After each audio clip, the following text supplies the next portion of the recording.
Olá, muito boa noite para você. Começa agora mais uma edição do Sala Debate, que hoje vai falar sobre as manifestações populares que estão tomando conta das ruas do país. Ontem foi uma noite histórica para o Brasil. Em cerca de 12 capitais, quase 250 mil pessoas tomaram as ruas para protestar, para trazer a sua opinião, para manifestar a sua indignação com algumas questões no país. Isso tudo começou com a tarifa do transporte urbano, a questão do passe livre, mas muito já se sabe que existem outros contextos que vão desde os gastos públicos com eventos como a Copa do Mundo, a acesso à saúde, à educação, à corrupção dos políticos. Esse movimento traz uma característica muito interessante, que é justamente o fato de se considerar apartidário. Então a gente vai procurar trabalhar esse tema aqui no debate, o que representa um movimento como esse a partir de agora, o que será que vem daí depois de uma semana, 10 dias de manifestações. Para essa conversa, eu recebo aqui no estúdio Carlos Ador, ele que é professor de História da Universidade Federal Fluminense, a UF, aqui do Rio de Janeiro. Conosco também Ricardo Ismael, cientista político da Pontifícia Universidade Católica, a PUC do Rio. Você de casa é sempre o nosso convidado, participe conosco, envie sua mensagem, sua crítica, sua pergunta pelas redes sociais. Acesse aí o twitter.com, nosso perfil é o @Canal Futura. Participe também pelo facebook.com, procure aí a página do Canal Futura e envie seus comentários que os nossos convidados gentilmente responderão às suas perguntas. E não deixe de acompanhar o programa ao vivo pelo site futura.org.br. Então, se você não está por dentro de tudo que está acontecendo no país, dê uma olhada na reportagem para entender melhor o que está por trás de todas essas manifestações populares. Nos últimos dias, milhares de jovens de todo o Brasil foram às ruas protestar contra o aumento das passagens dos transportes públicos. Organizadas pelo movimento Passe Livre, as primeiras manifestações surgiram em Porto Alegre e vêm ganhando força em vários estados. Ontem, uma multidão ocupou avenidas das maiores capitais do país. Somente no Rio de Janeiro, mais de 100 mil manifestantes reivindicaram não só pela redução do preço dos transportes, mas também por melhorias na educação, saúde e combate à corrupção. Manifestações como essas não eram vistas no Brasil desde 1992, ano em que estudantes foram às ruas exigir o impeachment do ex-presidente Fernando Collor. Os protestos retomam a antiga discussão a respeito da participação popular nas decisões políticas do país. Afinal, como os movimentos populares podem influenciar nas decisões do Estado?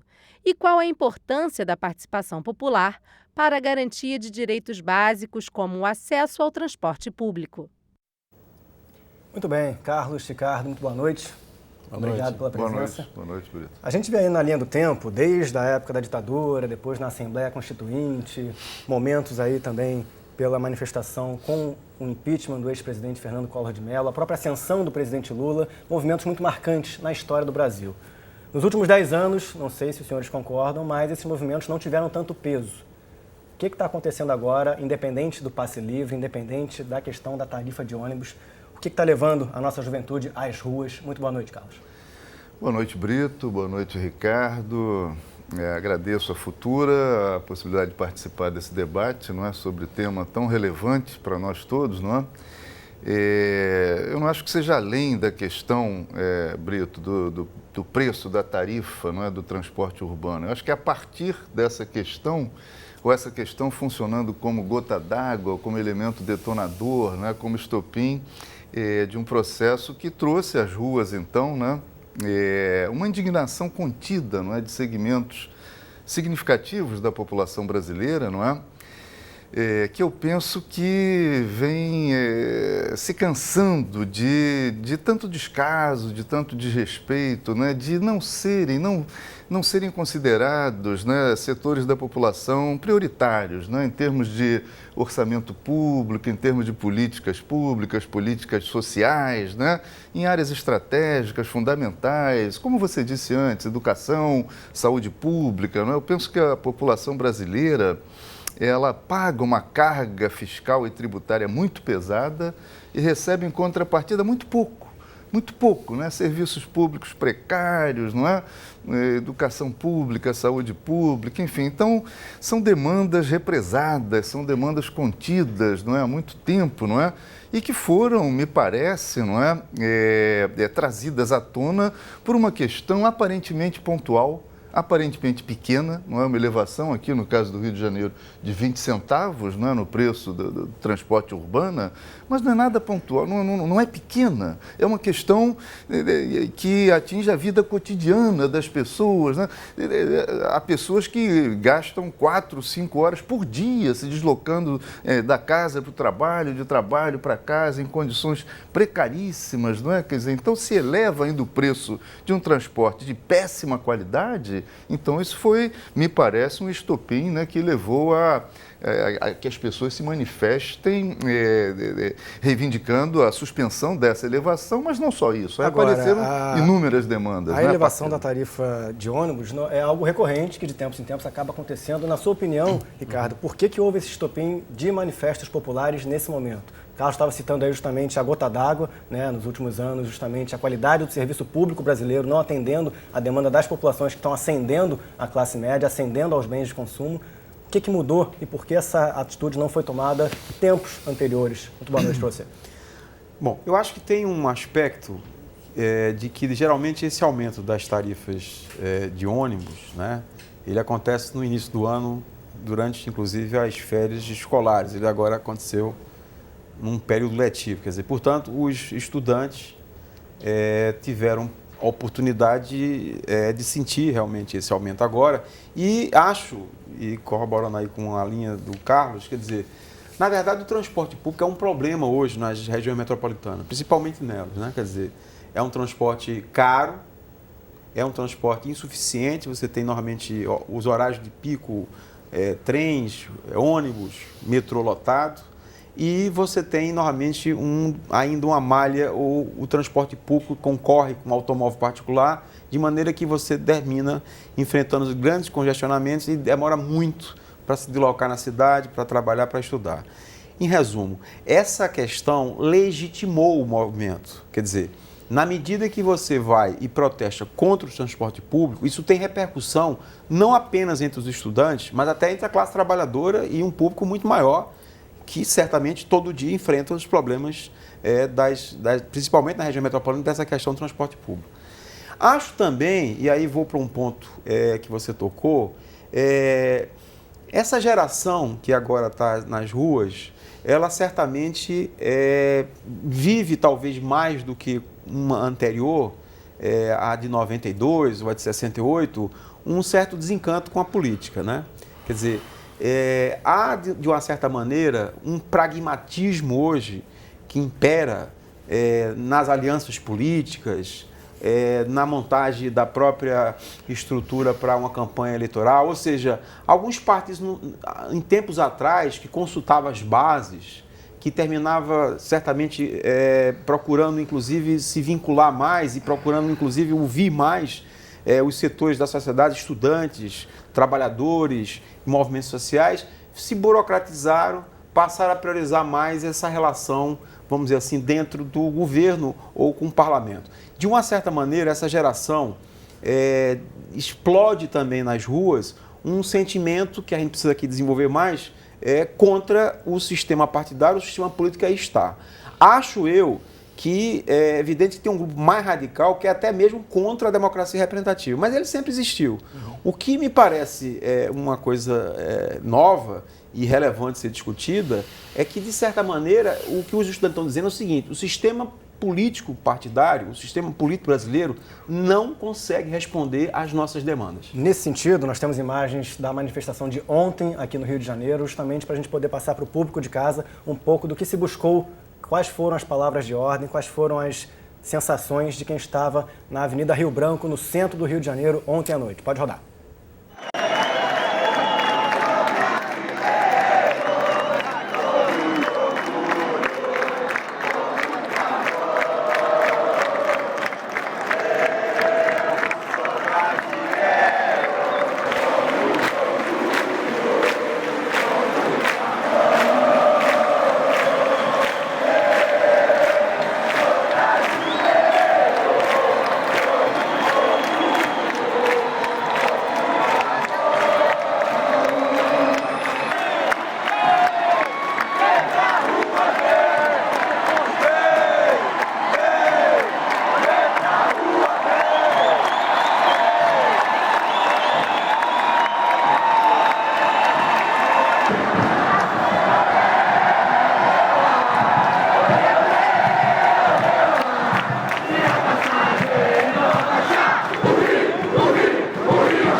bem, essas imagens foram feitas pelo João Alegria, por um telefone celular.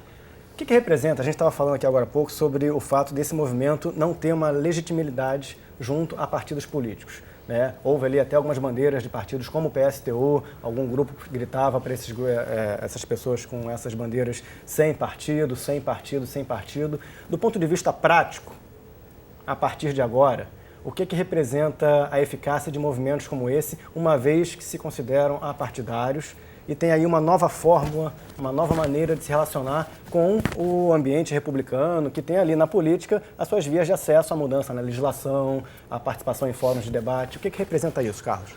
Do ponto de vista prático, uma multidão se organizou e foi às ruas sem os partidos políticos, né? Então, o Ricardo estava falando de um certo desencanto com o sistema político partidário. Eu acho que ele foi até generoso, eu acho que é um desencanto profundo, né, com o sistema político partidário, com a política institucional, não é? Eu sou historiador, né, então eu sempre converso com meus alunos, nos 513 anos de história, o Brasil viveu, né, vem vivendo, né, viveu cerca de 50 de alguma experiência democrática. Então hoje, 2013, né, a partir dessa última redemocratização, são algumas décadas, né, de alguma democracia importante, né, é fundamental, mas é uma democracia ainda muito limitada, né, e pior, é uma democracia que vem sendo, nos seus princípios e valores fundamentais, né, traída, né, por uma parcela muito significativa dos políticos profissionais no Brasil. O que você quer dizer com uma democracia limitada? É uma democracia, enfim, na verdade ela historicamente sempre foi muito limitada, não é? Até hoje ela é menos limitada, né? A partir da Constituição de 88, o analfabeto tem o direito de voto, que é justo, não é? Eu digo limitada em termos de possibilidade de campanhas eleitorais, não é? Sem a participação tão significativa do poder econômico, né? Financiamento de campanhas, né? Limitado em termos de transparência, né? E vimos recentemente esse processo do mensalão, não é? Em que se tentou, inclusive, justificar o Caixa 2 como um crime menor. Isso, evidentemente, se refere a uma democracia ainda limitada, né? Quer dizer, porque não é um crime menor, né? Quer dizer, então, limitado em termos de transparência, limitado em termos de... E aí de credibilidade. Eu acho que a questão fundamental é essa, né? Quer dizer, na verdade, o desencanto da juventude com o sistema político institucional se deve, basicamente, à atuação de uma parcela muito significativa, é claro que é difícil quantificar, dos políticos no Brasil, né? E corroborando também, em parte, o que o Ricardo disse, não é? A política do pragmatismo, a política da fisiologia, a política sem compromissos com projetos político-ideológicos sérios, consistentes, coerentes, né? Então, a esquerda faz aliança com a direita. Isso traz limitações para o ambiente democrático, claro, né? Claro. Nós temos aqui, Carlos, passar para vocês, para o Ricardo, algumas das perguntas, o público participando bastante pelas redes sociais. Continue enviando sua pergunta, sua crítica, seu comentário para o Twitter e para o Facebook. Nós temos a Andréia. Ela queria saber, Ricardo, essa manifestação traz algum efeito prático do âmbito da relação com os políticos? O que você tem a dizer para a Andréia? Eu acho que, veja, vamos lá. O que legitimou essa manifestação, principalmente ontem aqui no Rio e em várias capitais brasileiras, é o fato, como eu disse, de que a bandeira que está sendo anunciada, a questão do transporte público e outras que depois vieram, elas estão em sintonia com uma avaliação muito mais geral de que, de fato, os serviços públicos, serviços sociais, não estão ainda atendendo à expectativa da população. É evidente que o programa Bolsa Família foi importante. É evidente que vários avanços aconteceram nos últimos anos. Mas é preciso que a gente tenha a nossa realidade. Quando a gente pega o IDH, Índice de Desenvolvimento Humano, e vê que o Brasil está lá na 80ª posição, verifica que, mesmo em relação a países da América do Sul, nós estamos atrás em educação e saúde. Então, é necessário que a gente tenha uma ambição maior do que ficar numa colocação tão modesta no Índice de Desenvolvimento Humano. Portanto, há uma legitimação porque as bandeiras que estão sendo colocadas pelo movimento estudantil repercutem na sociedade como um todo. Outra coisa também é que, na medida que houve uma repressão no início do processo, aquilo ali soou muito ruim no país inteiro, até trazendo à memória tempos passados que não devem mais se repetir. Então, a rigor, os estudantes ontem também no Brasil e no Rio de Janeiro estavam se manifestando pelo direito de protestar. pelo direito de manifestar sua insatisfação. Então, acho que esse é um ponto importante. E a pergunta dela, indo para ela, quer dizer, a rigor é difícil saber os desdobramentos do ponto de vista junto aos governantes, junto aos partidos políticos, junto ao sistema político em geral. Mas eu posso dizer o seguinte, veja, é bem possível, provável, que acho que deva haver, talvez já amanhã, um recuo de todos os prefeitos com a suspensão imediata desse aumento que foi dado nas passagens. Já há, inclusive, esse movimento no Recife, em Cuiabá e também em outras cidades, entre elas eu a acho que vai cidade de João Pessoa. generalizar e vai atingir também Rio e São Paulo. Porque esse é um passo importante para tentar distensionar esse ambiente e, inclusive, chamar as lideranças que se apresentem para tentar negociar não apenas uma redução pontual da tarifa, mas discutir a questão do transporte público. Só para complementar e fechar, evidentemente que quando uma multidão como essa chega às ruas, assim como chegou em 84, nas diretas já, assim como chegou em 92, tem desdobramentos políticos. Pode ser que seja abrir espaço para novos partidos. Pode ser que seja para dar uma sacudida nos atuais partidos. Eu não acredito na terceira hipótese, que seria dizer assim, nós vamos seguir agora para um caminho de abandonar a democracia representativa. Ou seja, eu aposto mais na linha de que os partidos precisam se renovar, senão vão perder este eleitorado.